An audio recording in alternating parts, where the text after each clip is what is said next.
Let Them Eat Turnips by Barrie Mahoney. I winced when I heard the BBC's business correspondent being asked about the current shortages of tomatoes, cucumbers and peppers. Is it anything to do with Brexit? Asked the news presenter. It's all to do with the weather, nothing to do with Brexit, came the earnest reply. I knew then that we were hearing the BBC Tory Government's official line, which has nothing to do with facts or accuracy of information. I knew it was time to change channels, which is becoming increasingly frequent nowadays. After all, no one can accuse the BBC of not being government biased, can they? Listening to more accurate reporting from those who know and have bothered to check the facts included an interview with Sainsbury's chairman, who made it quite clear that Brexit is mainly to blame for the current situation.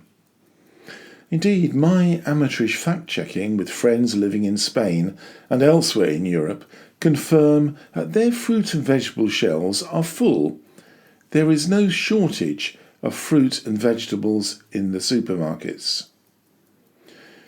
Despite what is currently being reported in the right-wing tabloids and the BBC, the reason for the current shortage of tomatoes, peppers and cucumbers is more to do with Brexit than weather conditions, whatever our government would like the British public to believe. At this point, the government's Environment Minister, Teresa Coffey, was wheeled out to address the issue. In a somewhat patronising response, she told MPs that British consumers should cherish homegrown produce, and that the problem is that people now want tomatoes and lettuces all the year round when they should be eating turnips.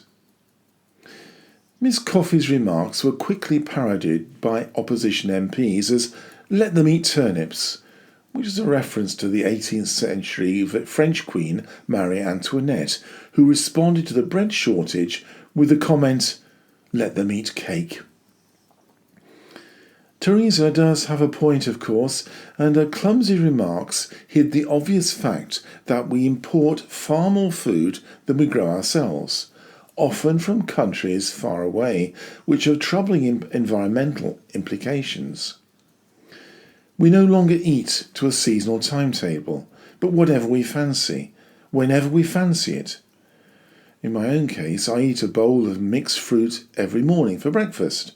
I enjoy it, and it's usually a mixture of fresh raspberries, blueberries, banana, pineapple and grapes, depending upon whatever Tesco or Asda have in stock at the time. I cheerfully eat marsh too, imported from Kenya at lunchtime, as well as vegetable produce imported from countries far away, which I rarely bother to acknowledge. I, like so many, just take it all for granted, if we can afford it.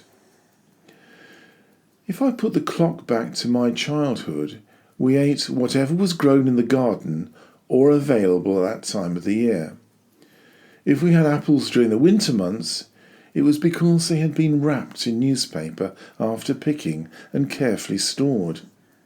Oranges were a seasonal delight, but the quality of which deteriorated as the months passed by. If we were fortunate, maybe a pineapple or bananas would appear at Christmas. And I'm sure that I'm not unusual in admitting that my Christmas stocking always contained an apple, an orange, some nuts, and maybe a few chocolates, which I was grateful for. Imagine giving that stocking filler to children nowadays. We were fortunate in having access to a very large garden, an orchard and a greenhouse. At the appropriate time of year, there was an abundance of raspberries, strawberries, gooseberries, black, red and white currants, as well as all manner of vegetables. Raspberries were always my favourite, and I helped my mother to pick them. For several weeks, desserts were always raspberry-based, and the making of jam was endless. Many bowls and bags of fruit and vegetables were given away to anyone who would take them and who did not grow their own, which was unusual in our community.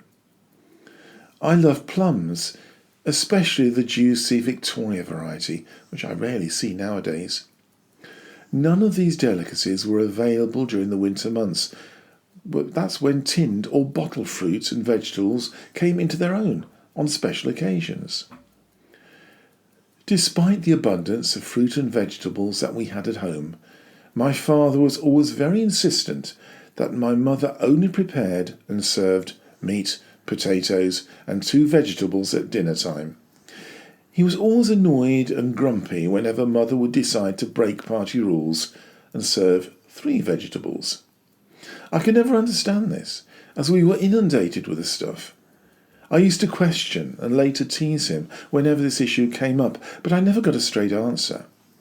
My mother would always make a reference to wartime rationing and children starving in Africa, but even the younger me thought that sending a bag of cabbages and the dreaded sprouts to starving children in Africa was taking it all a bit too far.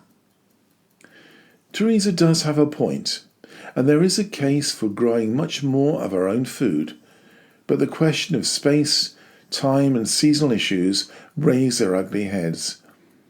Eating turnips all year round is not a popular option, I suspect.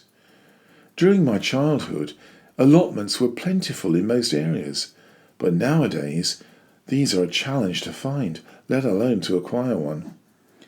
We need to be able to access food at a fair price that rewards growers and are not subject to huge variations in price. We need easy access to all manner of crops coming from growing conditions that are very different to our own. Now, I have an idea that I think will work. How about joining a free market with our friends and neighbours across the channel? You've been listening to Them Eat Turnips by Barrie Mahoney. For more information about my books and blogs, please have a look at barriemahoney.com. Thank you for listening.